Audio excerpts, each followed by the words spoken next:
yesterday in testing would have been the first actual like full pass attempt on the car after some burnouts and stuff. Right. And dummy me. So I'll take 100% of the blame for this one. And the whole install of the whole car, building it from nothing but a roller out of paint. I didn't tighten the leaf spring clamps, the mounting hardware for the Smith Assassin bars to the leaf springs. Yep. They were on there like wrench tight, you know, for like mock up and roll it down, but I never went back and hit them with like an impact or anything hard. So as soon as the car left, and I thought I was on a pass, and as soon as we hit lockup, it sheared the little 3/8 pin and turned my axle on me.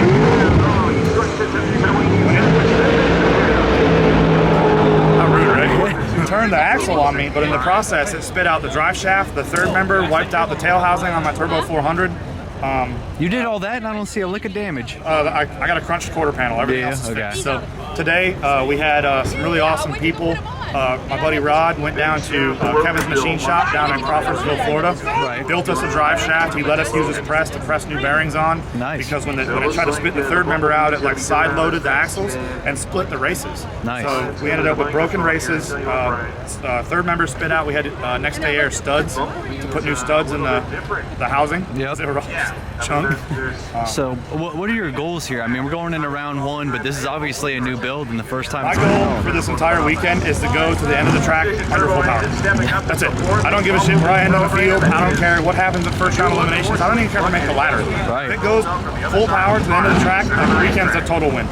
Hell yeah. In fact, we're here already with a car that Donald Vaughn said that wouldn't be here. So we're already in the winner's circle as far as I'm concerned. So what you got to say about Donald?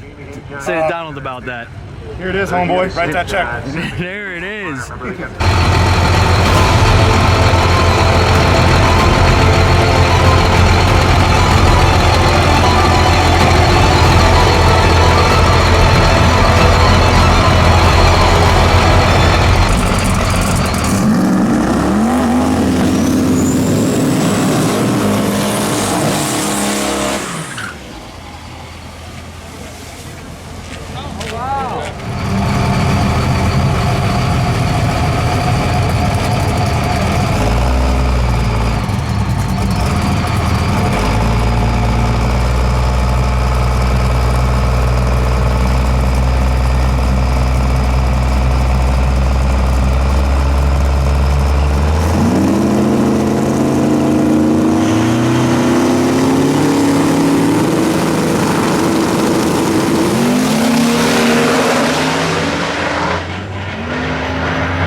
broken drum cap.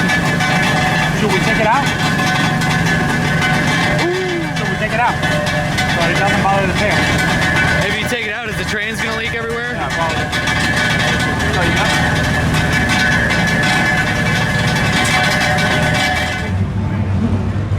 currently sitting number 5 at 424. You get another drive shaft? We're gonna make another attempt at this. All right, so we're like 2 passes, 2 drive shafts in. We got lucky number 3. 2 for 2, and third time's a charm. That's it. It's going down the track one way or another. Yeah, computer. Ron's actually 4. So here we go.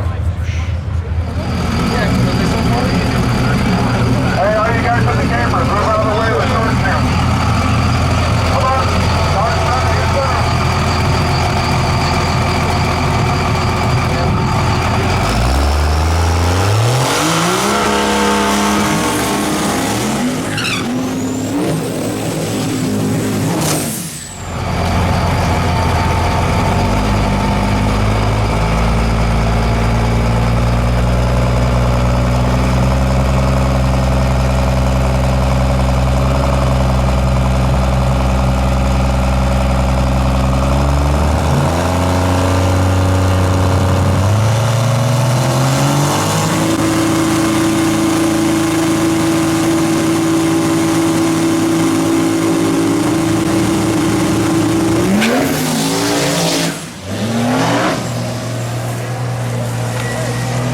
So we are here with Ryan Milliken and his beautiful Nova that has made its debut here at Lights Out.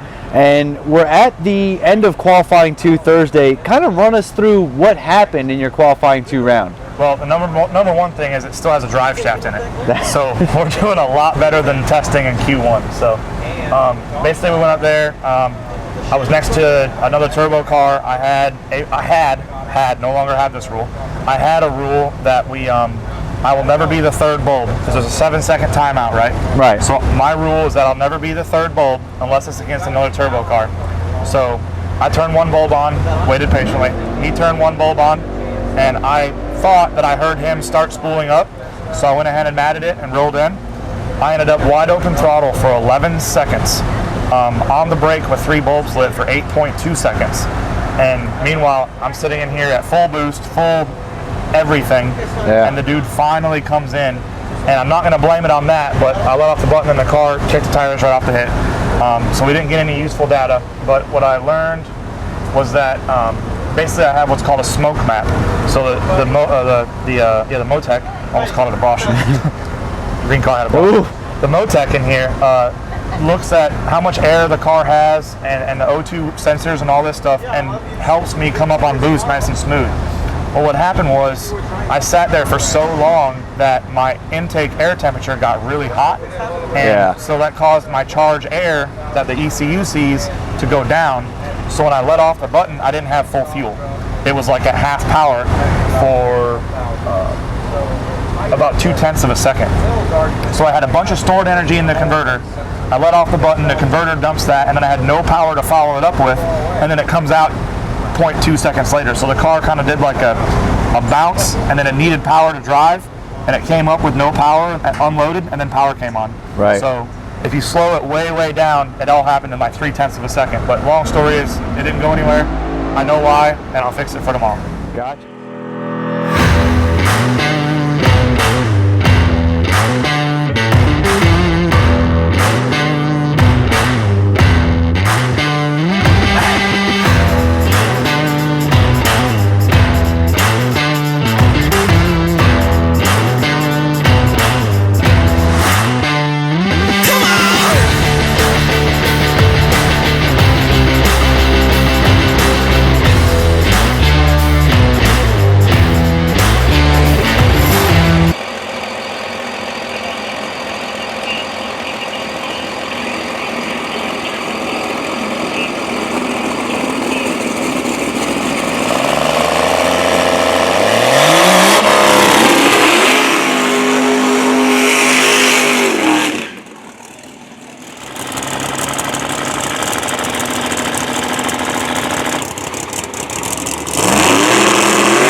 neither one of these drivers qualified. He has the shortest. Johnny, quick question. Do I put power back in it? No, let's go A to B. Okay. Get you in the show. I want to get you a lot of breathing room there. Gwen has the bigger swing. She's done 23 so far.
Keep him right there, right?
They said, look, it was hard. We was getting the snot kicked out of us by these big black nitrous cars in the weather. We went back, we put our heads together, we figured out how to make a program run any weather.